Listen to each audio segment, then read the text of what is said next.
जुग सहस्त्र जो जन पर जानू, लील्योताई मधुर फल जानू।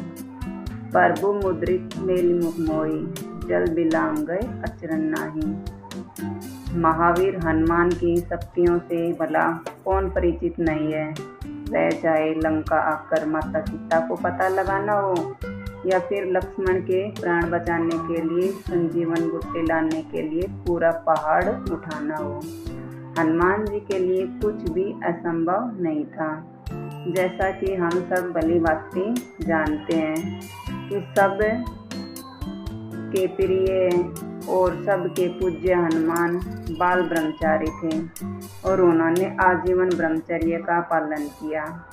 फिर भी वीर मकरध्वज को उनका पुत्र कहा जाता है। भला कैसे?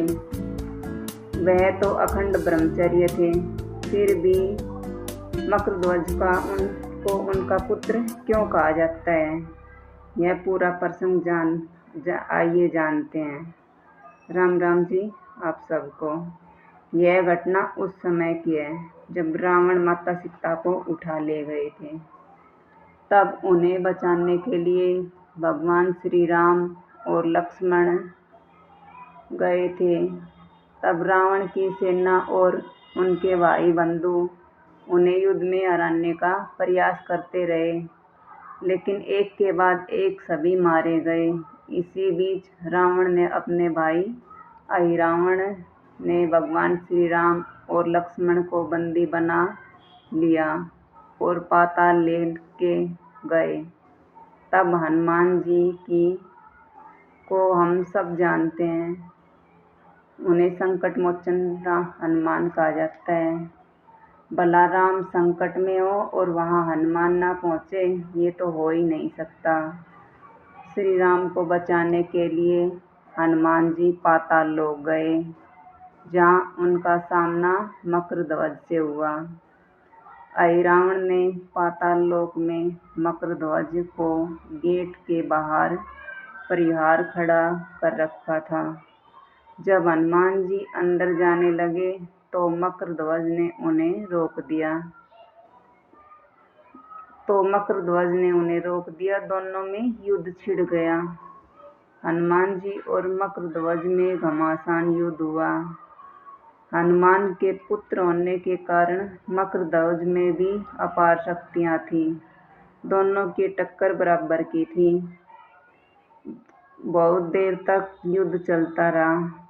आखिर हनुमान जी ने मकरध्वज को हरा ही दिया, क्योंकि वो कहते ना, बाप बाप होता है और बेटा बेटा होता है।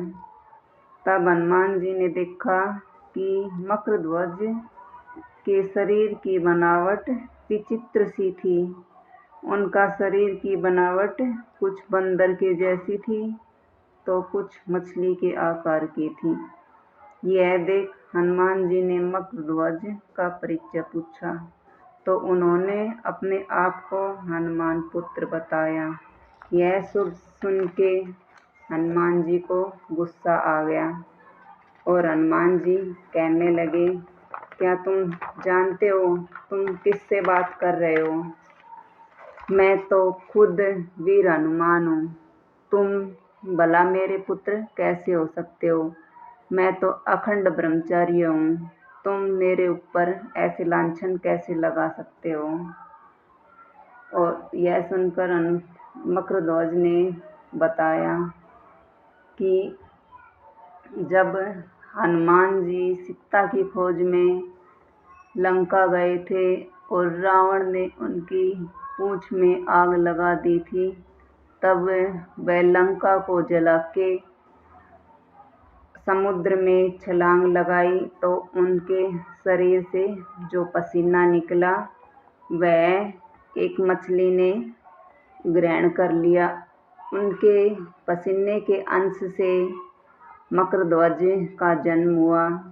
उस मछली को कुछ मछुआरे पाताल लोक लेकर चले गए, जहाँ मेरा जन्म हुआ।